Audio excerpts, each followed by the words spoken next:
ભગવાન કૃષ્ણની કર્મભૂમિ દ્વારકા અને બેટ દ્વારકા વચ્ચે સુદર્શન સેતુનું ઉદ્ઘાટન નરેન્દ્ર મોદીના હસ્તે કરવામાં આવ્યું. બોટની ઇજારાશાહીનો અંત. ભગવાન કૃષ્ણની કર્મભૂમિ એવી દ્વારકા અને સોનાની ગણાતી બેટ દ્વારકા જે સમુદ્રમાં વિલીન થઈ છે, આ બેને જોડતા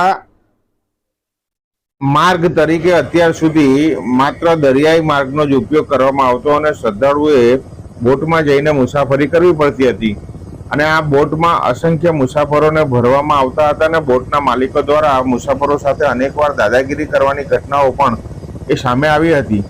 આ બધી સમસ્યાઓથી મુક્તિ અપાવવા માટે સુદર્શન સેતુનું ઉદ્ઘાટન વડાપ્રધાન નરેન્દ્ર મોદીના હસ્તે કરવામાં આવ્યું હતું. અને આ ઉદ્ઘાટનના કારણે હવે ભક્તોએ બોટના માર્ગને બદલે આ સુદર્શન સેતુના માધ્યમથી બેટ દ્વારકા સોનાની લંકાના દર્શન કરી શકાશે.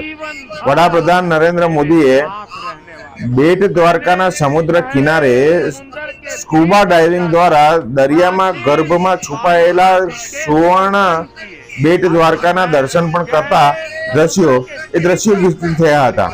આમ કૃષ્ણ ભગવાનના ભક્તો માટે સૌથી મોટું નજરાણું એ વડાપ્રધાન દ્વારા સુદર્શન સેતુના માધ્યમથી કરવામાં આવ્યું હતું. આ બેટ દ્વારકા ખાતે હવે થોડા સમયમાં સ્કુબા ડાઇવિંગ પણ લોકો માટે શરૂ કરવામાં આવે એમ લાગી રહ્યું છે, અને જેથી સુવર્ણની લંકાના દર્શન એ સ્કુબા ડાઇવિંગ દ્વારા એ ભક્તો પણ કરી શકશે.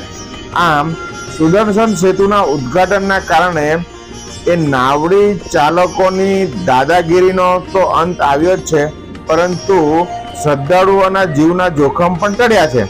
અને હવે વાહન માર્ગે સીધા એ દ્વારકાથી બેટ દ્વારકા સુધીનું અંતર પણ કાપી શકાશે. અદ્ભુત દ્રશ્યો આ સમુદ્ર કિનારે આ બ્રિજના જોવા મળ્યા હતા. નિહાળો આ દ્રશ્ય.